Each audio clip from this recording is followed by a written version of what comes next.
Assalamualaikum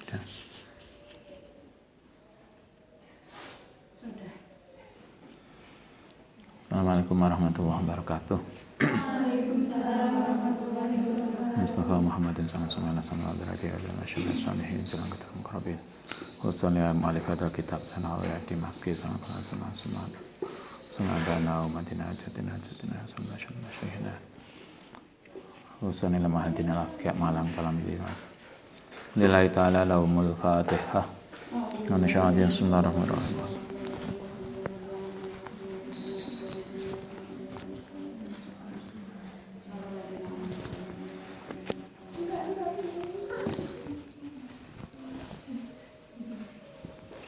Bismillahirrahmanirrahim. Babu bayanima yubahu minal ghibati.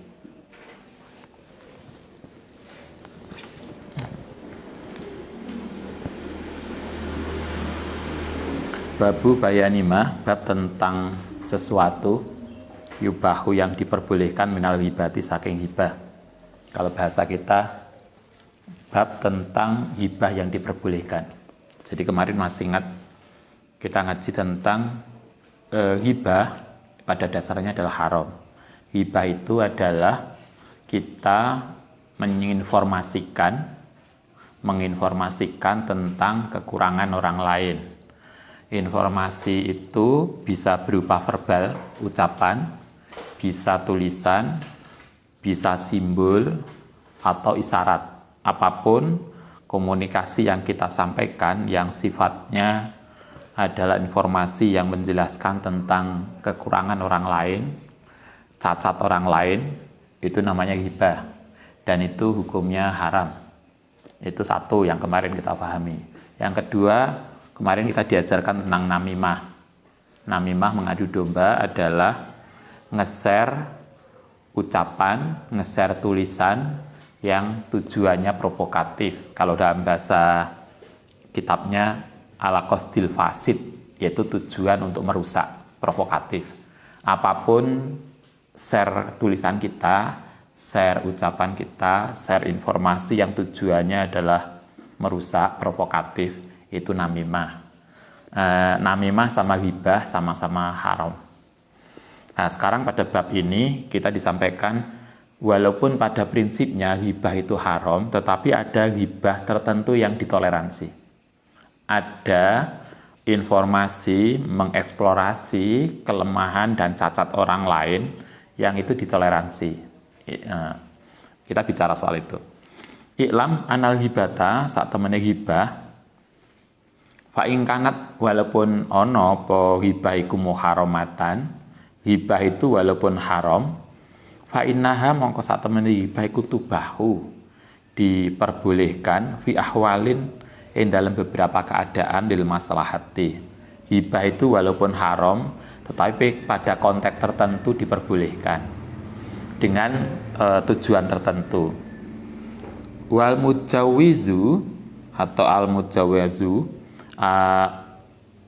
utawi hibah yang diperbolehkan laha maring hibah iku gharadun shahihun sar'iyun, yaitu untuk tujuan yang dibenarkan secara syariat.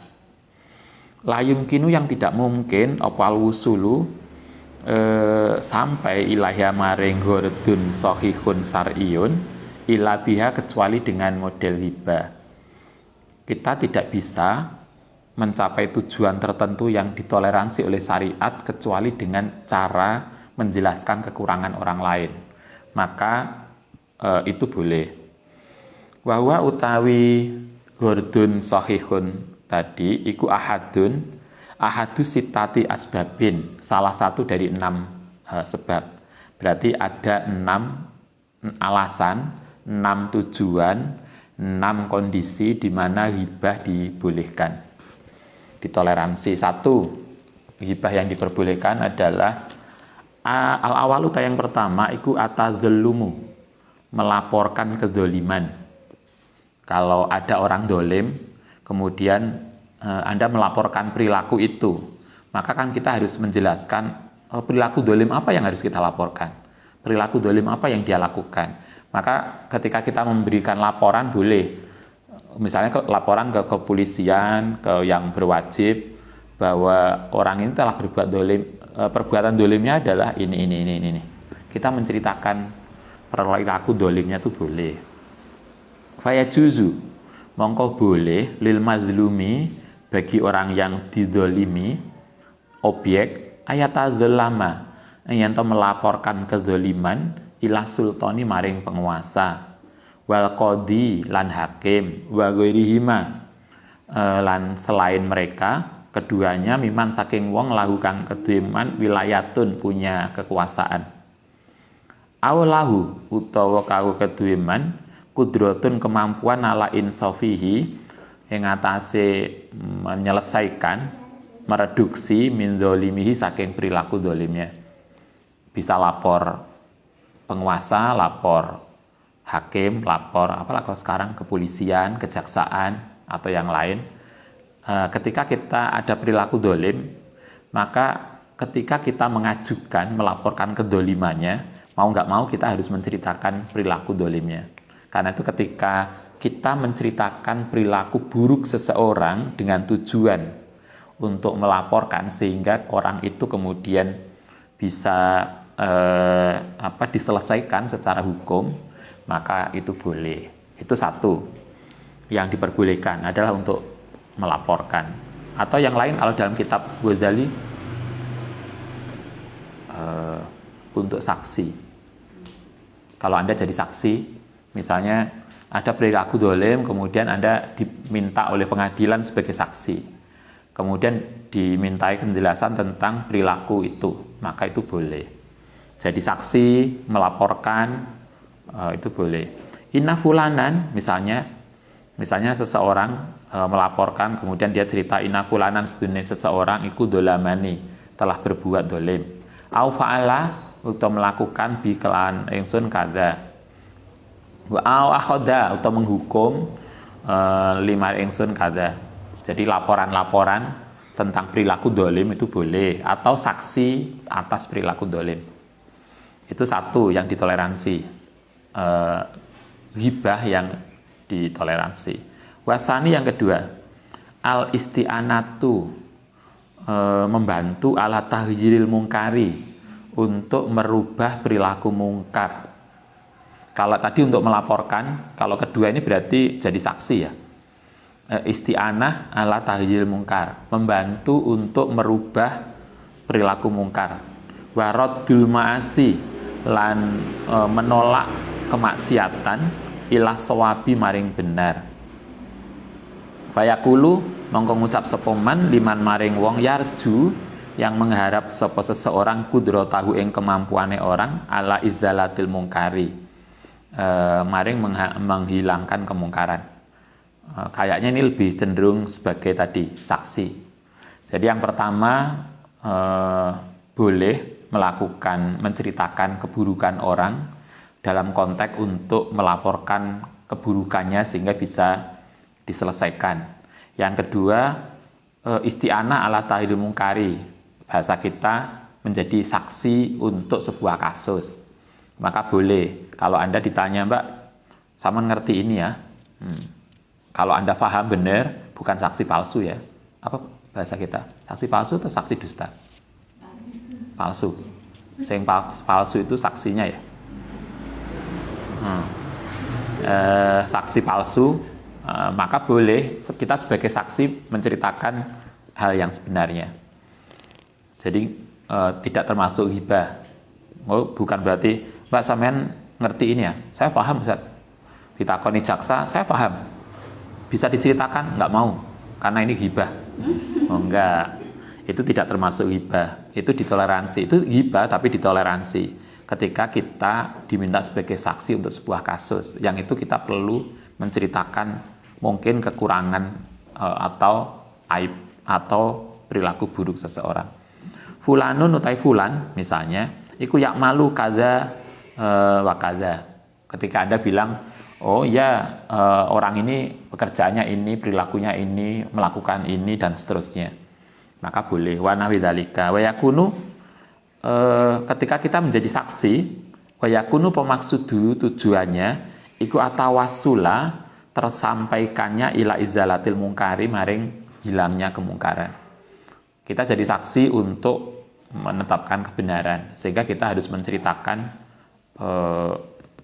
sesuai yang kita tahu tentu. Fa'ilam yaksid, tujuannya adalah untuk mencari kebenaran. Tapi lah tidak, fa'ilam yaksid, mongko lamun tidak untuk itu tujuannya, karena haroman, mongko hukumnya haram. Itu kedua. Yang pertama melapor untuk laporan, yang kedua untuk saksi. Yang ketiga yang diperbolehkan ada al-istifta'u. Apa istifta? Minta fatwa, minta fatwa, apa? Nasihat. Jadi kalau Anda misalnya jadi istri, kemudian ada masalah dengan keluarga, ada masalah dengan suami, kemudian Anda minta fatwa, minta nasihat kepada seseorang yang kita anggap tahu, maka Anda boleh menceritakan, suami saya itu gini. Konteksnya bukan untuk menjatuhkan suami, tetapi untuk agar orang itu paham persoalan yang kita hadapi, kemudian bisa memberikan jalan solusinya. Istifta bi ayakula, gambar yang mengucap seseorang lil mufti, maring mufti, dolamani, telah berbuat dolim sopo abi. Misalnya bapakku telah berbuat begini, maka untuk fatwa, untuk memberikan nasihat. Au akhi atau saudaraku, au fulanun, fahalau dzalika, fahal mongko bagaimana lau ketiman apa dzalika amla. Bagaimana kalau gini, suami saya begini, orang tua saya gini, keluarga saya begini, terus apa yang harus saya lakukan? Atau bagaimana penyelesaiannya? Wa ma toriki, wa malin apa toriki jalanku fil kholasi ing dalem kholas, penyelesaian minhu saking ma. Bagaimana penyelesaiannya? Biasanya ini problem apa itu? Psikologis ya. Apa namanya? Kalau neng fakultas syariah apa? Yang kalau orang mau cerai, mediator. Nah, kalau Anda jadi mediator, kadang kan kita Anda harus paham yang punya problem itu apa, harus digali masalahnya apa, sehingga Anda bisa memberikan bantuan. Atau biasanya nasihat pernikahan atau yang lain. Wa tahsili haqqi, lan hasile hakku, wa taf'idulmi, lan untuk menolak kezaliman ani saking diriku. Maka itu boleh. Kadzalika qauluhu, begitu juga misalnya kalau ada seorang istri ada ruwet dengan suaminya, maka boleh menceritakan perilaku suaminya. Zaujati atau istrinya. Zaujati utai istriku itu taf'ulu. Taf'alu berbuat sapa zaujati ma'i kadza. Istri saya itu telah melakukan ini. Maka apa yang harus kita lakukan?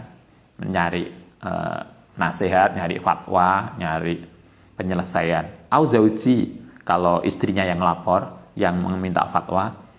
Zauji utai suamiku iku yaf'alu kadza.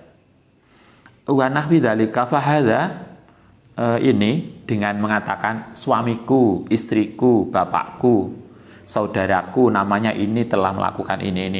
Ketika Anda minta nasihat itu boleh nyebut person. Fa hadza jaizun, itu boleh.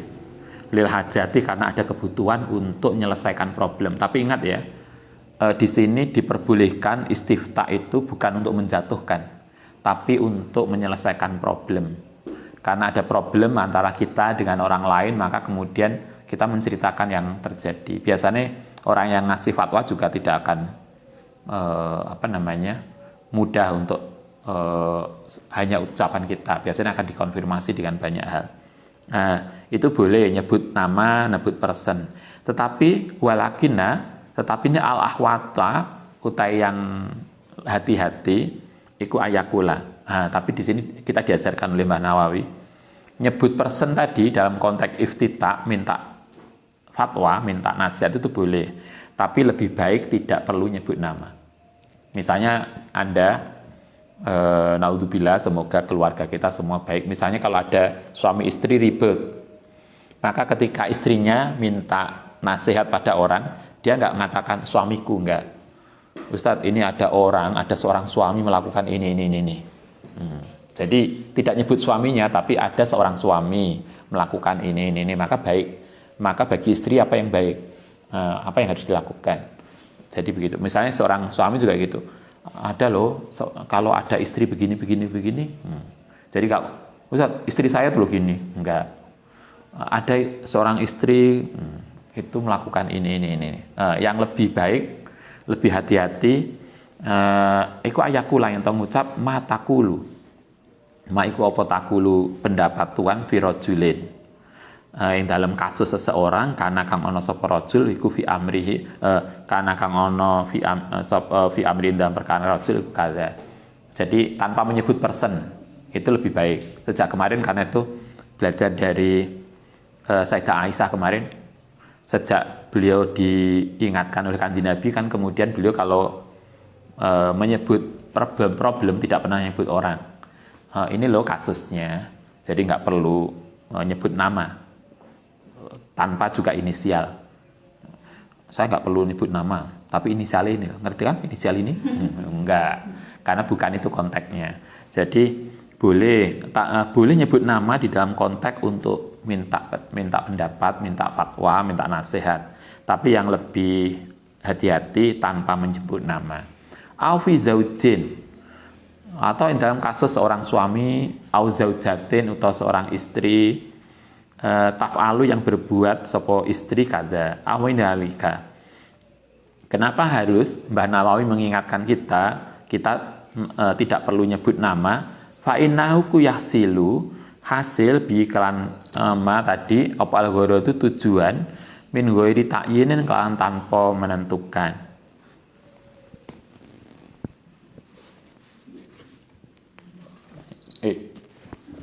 Duduk sini. Biarin duduk yang bagus. Tidur. Oke. Kucingnya ikut ngaji. Biasanya kalau ngaji ngantuk ya. Kok sekarang nggak ngantuk? Biasanya kalau ikut ngaji langsung turu. Nah, itu bedanya kucing dengan santri. Lah kucing ngaji langsung ngantuk, lah santri kan ngaji beber. Oke. Kita kembali ke sini. Mbah Nawawi mengajari kita yang lebih baik tanpa menyebut nama. Kenapa nggak perlu menyebut nama? Karena tujuan utamanya adalah menyelesaikan problem. Problem itu pada perilakunya, sehingga yang disebut adalah perilakunya, tidak perlu menyebut nama. Wa ma'adzalika, walaupun dengan itu fatayinu mongko utai menentukan, menspesifikkan, itu jaizun boleh. Itu boleh, nyebut nama boleh, tetapi yang lebih baik tidak. Karena tujuannya bukan untuk namanya, tujuannya adalah perilakunya.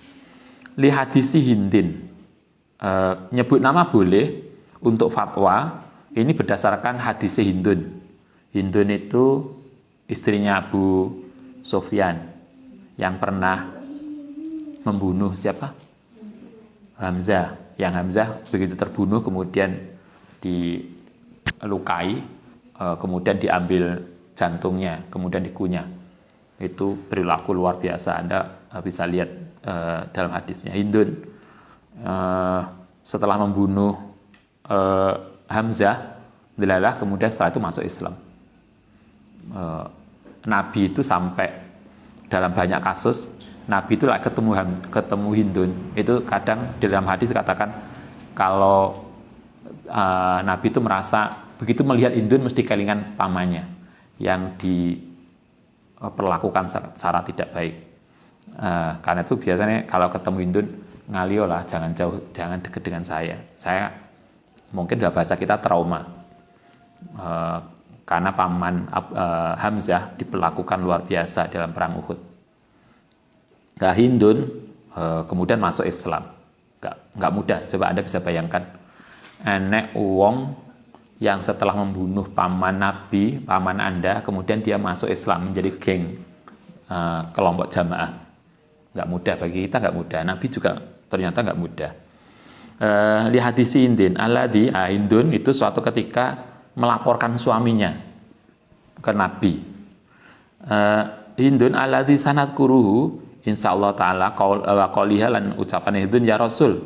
Inna Aba Sufyan, saat temannya Abu Sufyan bab suaminya, dia nyebut nama.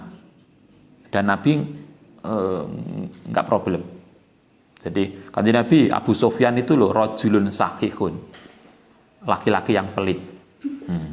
Jadi bojone pelit banget, kemudian dilaporkan ke Nabi. Suami saya tuh loh kanjeng Nabi Abu Sufyan itu pelit setengah mati. Uang belonjone minim tapi njaluk masakan yang enak. Tapi lah santri kan nggak problem. Dikasih belonjo berapa biasanya? 10 juta sebulan. Yo alhamdulillah 5 juta yo alhamdulillah. 10.000 sak wulan yo gak apa-apa. Nah, santri kan 10.000 bisa tidak hanya sebulan, bisa setahun. Ditukono kalender. Dibelikan kalender udah cukup setahun toh. Hindun itu suatu ketika melaporkan suaminya, ya Rasul, inna Abu Sufyan rajulun sahih. Abu Sufyan suami saya itu loh laki-laki yang pelit banget. Hadisnya panjang. Tapi kanjeng Nabi walam yanhaha. Tapi Nabi tidak melarang ing Hindun sapa Rasul. Jadi Nabi tidak menegur ketika melaporkan suaminya. Beda toh dengan Sayyidah Aisyah kemarin yang ngerumpi tentang Sofia.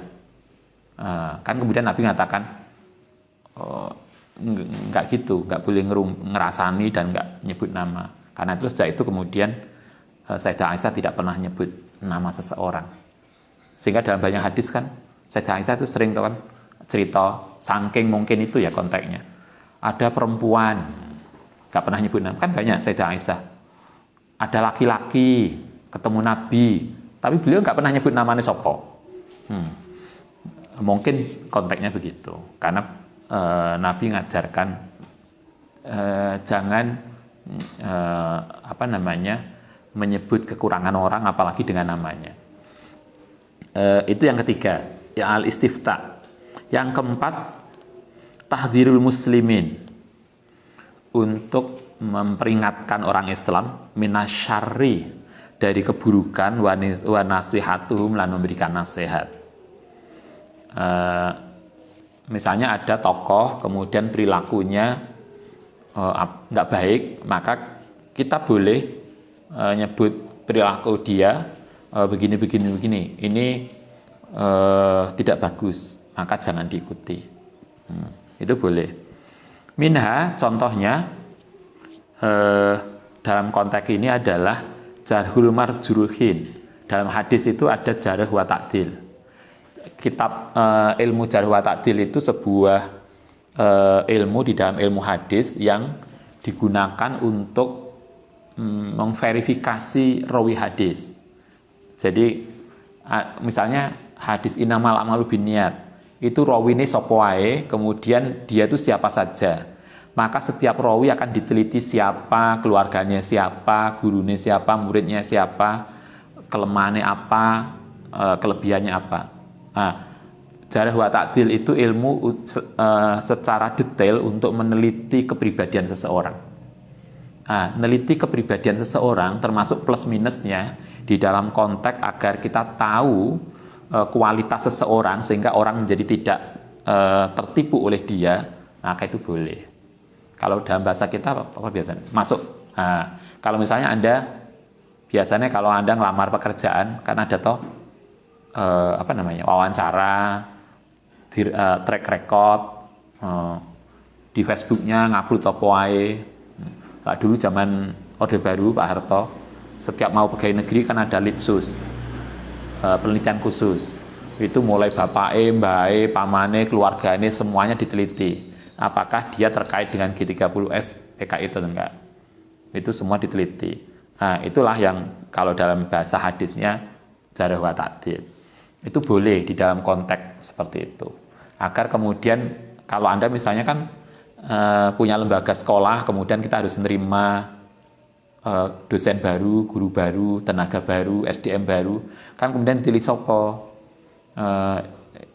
dia siapa, ideologinya bagaimana, dan seterusnya. Itu boleh.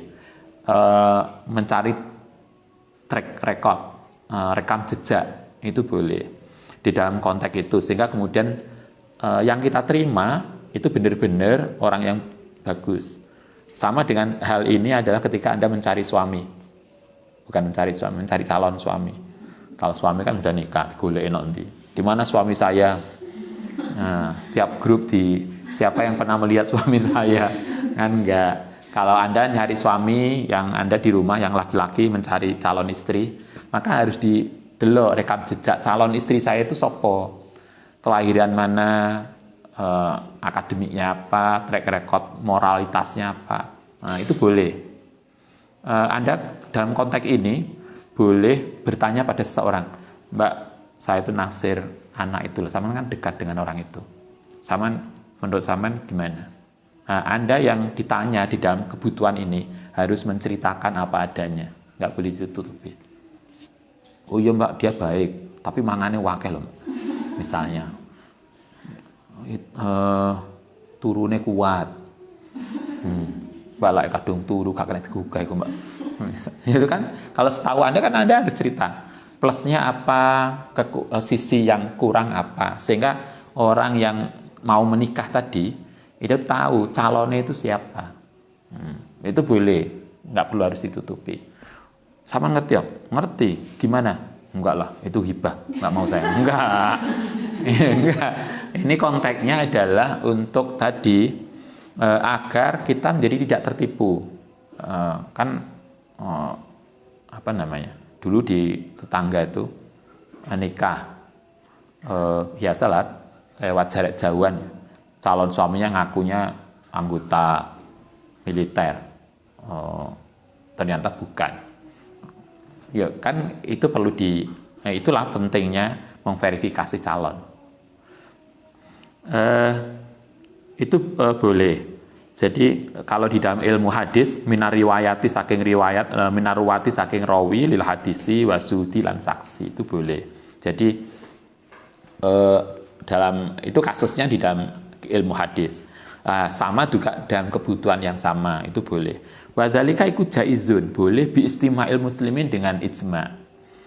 Bukan hanya boleh, bal wajibun. Bahkan wajib. Sehingga kalau orang ingin cari istri, Anda ingin cari suami, maka bukan hanya boleh meneliti calon suami, tapi wajib. Calon suami itu siapa toh? Alumni mana? Track recordnya apa? Pernah enggak kena kasus misalnya? Loh, Anda lihat, jangankan calon suami. Kalau Anda mau nyari mobil second, itu kan didelok toh riwayat mobilnya. Lah mau beli mobil. Ini mobil dari mana saja, rajin enggak di di servis, sehingga kita harus konfirmasi ke dealer, ke servis resmi, karena biasanya mobil-mobil itu kan mesti servis resmi, kecuali yang mobilnya wis nggak ono CT misalnya, kan biasanya neng servis biasa, tapi ya mobil tertentu kan mesti rutin, itu kan bisa track recordnya kan bisa terekod di komputer. Ini mobil ini dari mana saja, pernah mengalami apa, itu kan semua ada datanya. Loh, kita nyari mobil aja loh, nyari rekam jejaknya, apalagi calon suami. Yang calon suami itu akan seumur hidup bersama kita. Kalau mobil aja kan nggak suka jual, kan nggak mungkin kalau kita cuma suami nggak suka dilego, misalnya istrinya dilego kan enggak. Nah ini dulu kita masih ingat ketika mau menikah, ada teman-teman yang sudah nikah, itu kalau datang ke pondok dulu di Jogja, ingatkan, nanti kalau nikah itu adalah pilihan seumur hidup, sehingga harus dipastikan yang kita nikahi, karena seneng nggak seneng, nanti kita akan tetap bersama dia, gitu kan? Kan bukan hanya senengnya, karena dua hati, dua latar belakang, dua budaya yang berbeda. Maka kan Anda bisa bayangkan Anda yang daerah tertentu nikah dengan daerah lain, apalagi beda pulau, beda bahasa, beda budaya. Coba, kemudian harus ketemu di hidup bareng. Itu kan belum tentu senantiasa cocok. Mesti cocok itu awal nganten anyar aja. Apa apik, ini apa? Oh ya gimana? Oh ya bagus. Nah, lah ceritanya dulu kan ada nganten anyar nikah, begitu melaku di depan toko, istrinya kepleset apa namanya? Ada kulit pisang. Sing dimarahi kan yang punya toko, punya warung karena buang kulit pisang sembarangan. Tapi begitu nganten nggak anyar, begitu istrinya lewat lagi dan kepleset, yang dimarahi siapa? Istrinya. Matanya kok delok. Loh, kenapa dulu yang dimarahi orang lain, sekarang kok ganti istrinya? Itu kan berarti ada hal yang kemudian harus disinkronkan. Karena nikah itu hanya sekali seumur hidup, dan kita akan senantiasa bersama dia dalam suka dan duka, cocok, enak gak enak, cocok gak cocok kan kita ada dalam ikatan. Karena itulah dipastikan nikah kita dengan orang yang kita tidak salah pilih. Bahwa nanti ada dalam konteks tertentu ada tidak cross, tidak sinkron itu biasa karena beda budaya. Tapi kalau kita tahu, kalau bahasa kita mengatakan kalau kita itu sama-sama saling ingin menyatu, maka walaupun ada 1000 alasan untuk berpisah, mesti ada satu alasan untuk tetap bersama. Kan begitu. Sebaliknya kalau nggak sinkron, walaupun punya alasan kesamaan, tetap aja ada alasan untuk berpisah. Nah, itu kan yang kita harus pahami. Nah, karena itulah sebelum ketika memilih istri dan suami kan kita pastikan benar siapa dia. Siapa dia sehingga kita kenal siapa calon istri kita, calon suami kita. Kenal itu bukan hanya namanya. Sama kenal istri suami Anda, calonnya, kenal. Dia namanya ini, tanggal lahirnya ini. Bukan itu. Tapi yang kita kenal adalah kepribadiannya. Karena nama, fisik, cantik, ganteng itu menjadi tidak ada artinya nanti ketika Anda sudah menikah, ketika perilaku dan kepribadian itu tidak menguntungkan dan tidak baik. Kalau ganteng itu menjadi nggak ada nilainya. Pernah dulu acara apa itu dulu? Mario Teguh ya? Masih ada nggak? Sudah nggak ada ya? Ada toh kan? Momen tertentu di TV swasta, kemudian ada seorang istri yang pisah. Padahal suaminya itu adalah kakak kelasnya, lulusan terbaik di kampus itu, primadona kampus, kaya, ganteng. Istri yang baru cerai dengan suaminya tadi katakan berapa tahun dia baru punya anak 1. Jadi dia bercerita ketika diwawancara, dia merasa ketika pertama menikah, dia merasa dialah perempuan paling beruntung karena suaminya adalah orang yang ganteng secara fisik. Yang kedua secara akademik, dia lulusan terbaik kakak kelasnya, dia primadona kampus dia. Siapa gak seneng dilamar, dinikahi oleh wong ganteng, pinter, sugih, primadona kampus. Tapi ternyata itu menjadi tidak berarti karena setelah punya anak 1, suaminya kemudian selingkuh dengan sekretarisnya di kantor. Coba, setelah ketemu diingatkan, dia tobat. Sekretaris diganti untuk sekretaris anyar, ternyata dapat selingkuh lagi dengan sekretaris anyarnya. Akhirnya minta cerai. Coba, akhirnya gantengnya, kayanya itu menjadi nggak ada artinya toh, karena akhirnya toh istrinya minta cerai. Artinya ganteng, pintar, sugih itu bagus, itu penting juga. Tapi dalam pernikahan itu menjadi tidak ada artinya ketika perilakunya, akhlaknya, kepribadiannya tidak bagus. Karena itulah Nabi mengatakan lidzatiddin, carilah orang yang punya agama baik, kepribadian baik, karena itu yang akan membahagiakan kita di dalam hidup. Nah, untuk itulah maka kita boleh mencari rekam jejak calon suami dan istri kita, kelebihannya apa, kekurangannya apa. Jadi kayak jarh wa ta'dil di dalam bahasa ilmu hadis itu boleh cari sopo. Sehingga pernah saya ceritakan ada Ustaz punya mahasiswi, dia sudah punya anak beberapa sekarang. Kemudian dia pernah cerita, Ustaz, suami saya yang sekarang nikah dengan saya itu adalah alternatif terbaik dari 5 alternatif. Jadi semua laki-laki 5 yang naksir dia itu dihitung, dipakai apa namanya? Indikator, pakai analisis SWOT. Ini laki-laki A kelebihannya ini, nilainya sekian, kekurangannya ini, total nilai sekian. Laki B, C, nah kemudian dia milih yang dia sekarang jadi suaminya. Itu adalah dari hitungan kalkulasi itu yang paling baik. Anda boleh begitu. Misalnya Anda ditaksir, kan tidak hanya satu yang naksir kita, rugilah maksud itu, loro kok telu lah. Nah, kemudian dihitung, dikalkulasi, silakan.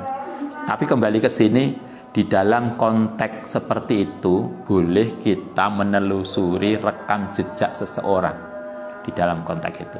Itu tidak termasuk ghibah. Gitulah. Wa minha idza istaraka. Banyak ya?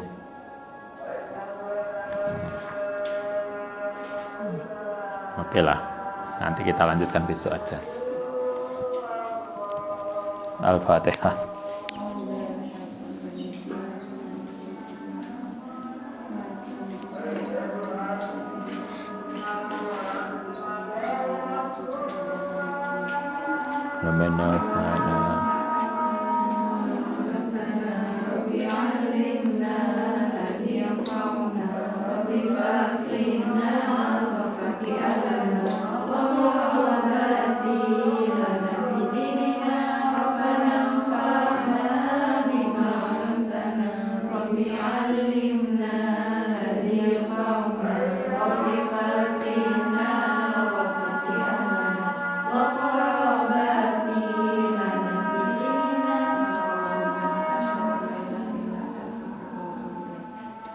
Assalamualaikum warahmatullahi wabarakatuh.